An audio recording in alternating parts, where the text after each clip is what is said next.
ইনকিউবেটৰত কণী উমনি কেনেকৈ দিব লাগে, কিমান দিনলৈ ঘূৰাব লাগে কণীখিনি বা কেনেকৈ থব লাগে, এইটো জেড ডিটেইলছ, যাৰ বাবে বহুতখিনি ভুল কৰে, যাৰ বাবে আমাৰ পোৱালিবোৰ নোলায়। গতিকে এইটো জেড ডিটেইলছ আপোনালোকক দেখুৱাবলৈ গৈ আছো। গতিকে ভিডিঅ'টো শেষলৈকে চাব। প্লিজ চেনেলটো ছাবস্ক্ৰাইব কৰি দিব। বেছি কথা নকওঁ, বলক ভিডিঅ'টো আৰম্ভ কৰোঁ। আপোনালোকে যদি ভাবিছে এনেকুৱা ইনকিউবেটৰ কিনি নানি মই ঘৰতে বনাম, তেনেহ'লে আপোনালোকে মই এটা ভিডিঅ' অলৰেডি আপলোড কৰি দিছোঁ। মাত্ৰ 600 টকাত বনোৱা ইনকিউবেটৰ হয় এইটো। তো সকলোৱে বনাব পাৰিব একদম মাত্ৰ 600 টকাত। তো সকলোৱে চাই ল'ব, লিংকটো ডেছক্ৰিপশ্যনতে দিয়া থাকিব, নহ'লেও এই ভিডিঅ'টো চাই শেষৰ ফালে আপোনালোকে দেখিবই, তো তাত ক্লিক কৰিও চাব পাৰিব। আৰু মোৰ ইনকিউবেটৰটোত মই প্ৰথমবাৰ টেষ্টিঙৰ কাৰণে মাত্ৰ 15টা কণীহে দিছোঁ। আপোনালোকে যদি প্ৰথম দিয়ে টেষ্টিঙৰ কাৰণে, গতিকে কম মানে একদম কম দিব, 10টা বা 20টাৰ ভিতৰত দিব। যদি মানে কিবা ভুল হৈ থাকে, বেয়া হৈ যায়, তেনেহ'লে কণীখিনি যদি বেয়া হৈ যায় আপোনালোকৰ বহুত লোকচান হৈ যাব যদি কিনি আনে। তো গতিকে প্ৰথমবাৰ কমটাই আৰম্ভ কৰক। আৰু মই আৰু হাঁহৰ কণী 10টামান দিম, বাকী টেষ্টিঙৰ কাৰণে দিছোঁ। ইয়াত দেখিছে আৰু ধুনীয়াকৈ গৰম হৈ আছে। দেখিছে ইয়াত এটা মই এনেকুৱা প্লাষ্টিকৰ বাতি দিছোঁ, তাত ফুলকৈ পানী দিছোঁ। আপোনালোকে দেখিছে পুৰা ফুলকৈ পানী দিয়া আছে।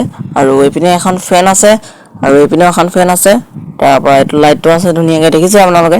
আৰু এই লাইটৰ তলতে ধুনীয়াকৈ বাতিটো দি থৈছোঁ, বাতিটোত পানী দি থৈছোঁ ধুনীয়াকৈ দেখিছে। আৰু এই মানে চুই কটাৰীখন দি থৈছোঁ, মানে আমাৰ এইপিনে মানে হাৱলি আছে অলপ, গতিকে যিহেতু পানীখিনি পৰি যাব পাৰে, সেইটো কাৰণে এনেকৈ এইখন দি থৈছোঁ যাতে হাৱলি নাযায়। আৰু এই আপোনালোকে ফেনৰ মাজত বা এনেকুৱা এইডোখৰতো দিব পাৰে, নাইবা এইটো চাইডেও দিব পাৰে, ফেন আৰু লাইটৰ মাজতে দিব পাৰে। তো প্ৰথমতে দেখিছে মই তলত একদম এনেকুৱা এখন কটনৰ কাপোৰ পাৰি লৈছোঁ, মানে সুদা কাৰ্টনটোত আপোনালোকে দিব নোৱাৰে। তো ইয়াৰ সলনিও আপোনালোকে দিব পাৰে ইয়াত ভুচি নাইবা এনেকুৱা ফলিয়া চলিয়া দিব পাৰে, তাৰ ওপৰত খালি এনেকুৱা বাতৰি কাকত এখন পাই ল'ব লাগিব। তো আৰু এবাৰ দেখিছে চেঞ্চৰ পাত, এই চেঞ্চৰ পাত ধুনীয়াকৈ আপোনালোকে মাজত ৰাখিব দেই। এনেকৈ পাৰিলে ওপৰত ৰাখিব পাৰিলে ভাল, তো নোৱাৰিলেও একো নাই, কিন্তু এনেকৈ ছাইডত নাৰাখিব, নহ'লে মানে যদি লাইটৰ ওচৰত থয় তেনেহ'লে সোনকালে গৰম হৈ যাব, গতিকে সোনকালে লাইটটো অফ কৰাই দিব। তো সেইটো কাৰণে আপোনালোকে মাজত ৰাখিব, যাতে গোটেইখিনি ধুনীয়াকৈ যাতে ডিটেক্ট কৰি চাইকেলত শ্ব' কৰিব পাৰে। মই বৰ্তমান এতিয়া সৰু বাতি এটা দি থৈছোঁ, আপোনালোকে দেখিছে। কিন্তু যেতিয়া 15 দিনমান হৈ যাব, তেতিয়া মই এটা ডাঙৰ বাতি দিম। ডাঙৰ বাতিটোত পানী থৈ, এইটো দেখিছে আপোনালোকে, ইয়াত পানী থৈ মই ধুনীয়াকৈ ইয়াত থৈ দিম। গতিকে এতিয়া দিবলৈ দৰকাৰ নাই, 15 দিনমানৰ পিছত দিলে হৈ যাব, কাৰণ তেতিয়া আমাৰ হিউমিডিটিটো অলপ বেছিকৈ লাগিব মানে। আৰু এতিয়া ডিমখিনিত মই ডেট লিখি দিছোঁ, কাৰণ মই একেলগে দিয়া নহয় ডিম, গতিকে ডেট লিখি দিছোঁ। যদি আপোনালোকে একেলগে দিয়ে কিবা এটা দাগ দিলেও হ'ব, মানে তেতিয়া আপোনালোকৰ ঘূৰাবলৈ সুবিধা হ'ব। আৰু ডেট লিখি দিছোঁ কাৰণ মই একেলগে দিয়া নাই, যেতিয়া মানে ওলাব তেতিয়া মই গম পাম কোন তাৰিখে মানে দিছিলোঁ, গতিকে সেইটো সুবিধা হ'ব। আৰু বহুতে মানে জানিব বিচাৰে কুকুৰাৰ ডিম কেতিয়া ওলায় আৰু হাঁহৰ ডিম কেতিয়া ওলায়। চাওক, হাঁহৰ ডিম ওলাব আপোনাৰ 28ৰ পৰা 30 দিনৰ ভিতৰত, আৰু কুকুৰা ওলায় প্ৰায় 18 দিনমানৰ পৰা ওলায় মিনিমাম, তো মেক্সিমাম 20 দিনতে ওলায়, আৰু কেতিয়াবা 21 দিনো পাই যায়গৈ। আৰু আপোনালোকে হাঁহৰ ডিম যদি হয় তেনেহ'লে ইনকিউবেটৰত 28 দিনলৈকে লগাব পাৰে, 26 দিনৰ পৰা 28 দিনলৈকে।